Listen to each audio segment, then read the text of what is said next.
Salut les amis.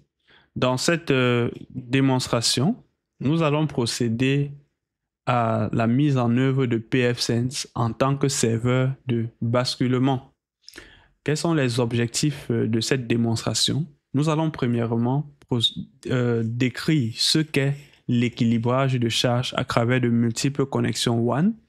Par la suite, nous allons décrire ce qu'est le basculement à travers de multiples connexions WAN. Nous allons poursuivre notre vidéo par la configuration de pfSense en tant que système de basculement et nous terminerons en procédant à une vérification de pfSense en tant que système de basculement. Avant de passer à la démonstration, il est primordial de s'appesantir sur quelques expressions essentielles qui feront l'objet de notre démonstration. Nous allons parler dans un premier temps de l'équilibrage de charge. L'équilibrage de charge se définit comme étant une fonction utilisée pour diviser la quantité de travail qu'un ordinateur ou un réseau doit accomplir. Dans le cas de pfSense, vous pouvez implémenter plusieurs connexions WAN de différents fournisseurs d'accès Internet et procéder par la suite à l'équilibrage de la charge de votre graphique entre ces différents fournisseurs d'accès Internet. Cela signifie que lorsqu'un appareil qui est dans le réseau local émet une requête vers Internet, pfSense pourra acheminer la requête sur chacune des connexions WAN de manière circulaire. Et en cas de défaillance d'une des connexions, d'une connexion WAN, pfSense va automatiquement la retirer de l'utilisation et les autres connexions WAN vont donc assurer la continuité de service. On va également parler du basculement. Le basculement est la capacité d'une machine, d'un système informatique, de votre réseau, de s'assurer de ne jamais s'arrêter de fonctionner, même en cas de problème. Ça, c'est la définition littéraire du basculement. De manière concrète, de quoi est-il question? C'est comme avoir un remplaçant prêt à prendre la relève. Quand vous avez plusieurs connexions Internet configurées dans pfSense, le système préfère utiliser celle qui a la priorité la plus basse. Donc, dans le cas de pfSense, les différentes connexions Internet sont réparties par ordre de priorité. Lorsqu'on met en œuvre le basculement, la priorité la plus basse étant celle qui sera priorisée comme choix de connexion vers laquelle acheminer le trafic. Et si cette connexion-là, qui a la priorité la plus basse, a un souci, pfSense va la mettre de côté et va basculer sur les autres connexions. Et cela, le basculement se fera dans l'ordre de priorité pour permettre donc aux utilisateurs ou encore aux terminaux de pouvoir rester connectés à Internet. Je parlais tantôt de l'ordre de priorité. Comme on le verra dans la démonstration, les différentes priorités qui sont susceptibles d'être affectées aux différentes connexions WAN vont de la valeur 1 à la valeur 5. Ainsi, la priorité, si on alloue par exemple une connexion WAN avec une valeur de 2 par exemple, et une autre connexion WAN avec une valeur de 4, celle qui a la valeur 2 sera prioritaire à la connexion WAN avec la valeur 4. De toutes les façons, nous le verrons de façon plus intelligible lors de la mise en œuvre de notre démonstration. Nous allons, avant de passer à la phase de démonstration, voir cela à travers un diagramme pour que cela soit un peu plus explicite. Nous avons dans cette topologie, dans ce diagramme, un réseau LAN constitué des terminaux, constitué des serveurs également, constitué des téléphones IP, des imprimantes. Ça, c'est le cas typique d'un réseau d'entreprise où nous avons ces différents équipements. Donc, tout cet ensemble-là va donc constituer notre LAN. Par la suite, nous allons, pour des raisons de sécurité, nous doter d'un pare-feu. Et notre pare-feu ici sera pfSense. Et ce pare-feu pfSense aura deux interfaces dans notre cas ici. Donc, on aura trois interfaces même, à proprement parler. Nous aurons trois interfaces. La première interface sera donc notre interface LAN, qui sera reliée au réseau LAN de notre entreprise. Par la suite, pour permettre donc à ces différents terminaux, à ces différents ordinateurs, serveurs, d'aller sur Internet, il va donc falloir souscrire à un forfait. En fait, il va falloir se rapprocher d'un fournisseur d'accès Internet qui va venir installer le service Internet. Donc, dans notre cas ici, on aura par exemple un premier fournisseur d'accès Internet qui va venir installer son modem ou alors son routeur. Donc ça sera le routeur du premier fournisseur d'accès Internet qui va le relier à l'interface WAN de pfSense. Donc notre pfSense aura une première interface WAN qui sera reliée au fournisseur d'accès Internet numéro 1. Ce même fournisseur d'accès Internet à travers donc son modem et son routeur sera relié à Internet, comme on peut le voir ici. Donc, on va l'appeler Internet FAI 1. Pour des raisons donc de tolérance de panne ou encore d'équilibrage de charge, nous allons nous doter d'un second fournisseur d'accès Internet.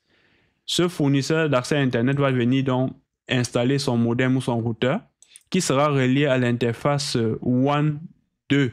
Donc, on va dire qu'il y aura donc trois interfaces sur notre pfSense. L'interface WAN 2 va donc être reliée au FAI numéro 2, lequel FAI qui a installé son modem va le connecter à Internet. Donc, cela aura donc pour effet de nous assurer qu'on aura la continuité de service. Admettons maintenant que le FAI numéro 1 connaisse une défaillance. Comme on peut le voir, on aura cette représentation schématique pour illustrer la défaillance. Donc, le FAI 1 rencontre un problème technique et tombe en panne. Donc, il n'est plus capable de nous fournir la connexion Internet. Donc, si vous n'aviez pas pfSense pour surveiller le FAI 1, vous auriez un choix difficile à faire face à cette situation. Soit vous attendez que le FAI 1 répare ses problèmes techniques, soit vous cherchez une autre solution. C'est là que la fonction multi-WAN de pfSense entre en jeu. Si vous utilisez pfSense pour travailler avec plusieurs connexions WAN, donc comme on a un second fournisseur d'accès Internet, et implémenter le basculement et l'équilibrage de charge, alors le basculement dans ces cas extrêmes est transparent pour les utilisateurs du réseau local interne. Dans ce cas, dès que pfSense détecte que le FAI 1 est hors service, le trafic sera redirigé vers le FAI 2. Dans ce scénario, nous considérons qu'un basculement approprié a été configuré. Donc, si le FAI 2 n'est pas utilisé pour que le basculement soit... en fait, si le FAI 1 connaît une défaillance, donc le trafic va basculer donc sur le FAI 2, comme vous pouvez le voir ici, représenté de manière schématique. Alors, lorsque le basculement a été réalisé du côté du FAI 2, pfSense va attendre que le FAI 1 soit de nouveau opérationnel, puisque c'est le FAI 1 qu'on aura par exemple configuré comme priorité dans notre cas. Lorsque tout reviendra à la normale, pfSense recommencera donc à acheminer le trafic via le FAI 1. Bon, si c'est le cas où on a choisi la priorité sur le FAI 1, mais si on est dans le cadre de l'équilibrage de charge, simplement le FAI 1 va ancrer encore dans le trafic, va ancrer en jeu dans le trafic vers Internet pour tous les différents terminaux qui sont dans notre réseau LAN ici. Le deuxième scénario va donc considérer l'équilibrage de charge sur plusieurs connexions. Donc, disons que vous avez deux FAI. Donc, on va revenir sur le diagramme ici. Nous avons l'état où les deux fournisseurs d'accès à Internet sont opérationnels. Donc, nous avons donc ces deux FAI. Mais ces deux FAI ne fournissent pas une bande passante identique. Admettons par exemple que le FAI 1, qui est le fournisseur premium, qui va nous offrir une bande passante de 20 mégabits par seconde. Donc, et une connexion plus robuste. Tandis que le FAI 2, lui, va nous fournir une bande passante de 7 mégabits par seconde. Au lieu de perdre la bande passante sur le second FAI, vous pouvez configurer pfSense pour équilibrer la charge du trafic entre les deux connexions et utiliser les deux FAI à leur avantage maximal. Vous pouvez donc choisir de combiner la bande passante des deux connexions et les utiliser simultanément. Et la charge sera distribuée entre les deux FAI selon certains critères. Par exemple, vous pouvez configurer pfSense pour acheminer le trafic HTTP via le FAI 1, tandis que tout le trafic FTP pourrait être acheminé vers le FAI 2. Un cas d'utilisation courant qu'on va très souvent rencontrer en production, c'est qu'on va choisir le trafic de la voix et de la visioconférence qui sera acheminé vers le FAI le plus robuste. Dans notre cas ici, c'est le FAI 1 qui va permettre en fait de pouvoir acheminer le trafic de la voix et de la visioconférence, puisqu'il a une bande passante plus conséquente que le FAI 2. Tandis que le FAI 2, on va le choisir pour acheminer les emails, les navigations web régulières, et aussi d'autres requêtes qui ne nécessitent pas une bande passante assez élevée. Donc, si le FAI 1 tombe en panne, tout le trafic sera forcé vers le FAI 2 et vice-versa, de sorte que le réseau interne ne subisse aucune interruption. Donc, c'est ça qu'on appelle ici équilibrage de charge actif-actif. Actif-actif parce que les deux FAI fonctionnent conjointement.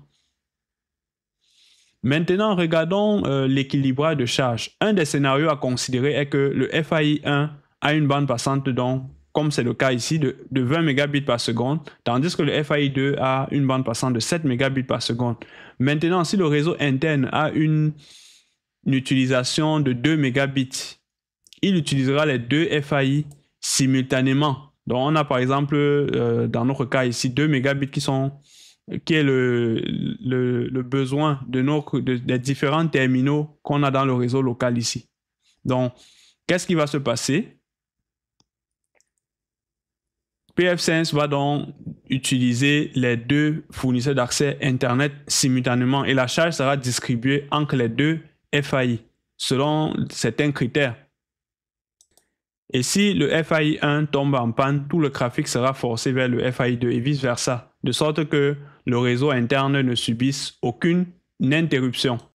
Voilà donc présenté les concepts de base concernant déjà la mise en œuvre de l'équilibrage de charge et également du processus de basculement à travers de multiples connexions WAN. Nous allons à présent passer à la phase de démonstration et on va le faire donc dans une prochaine vidéo.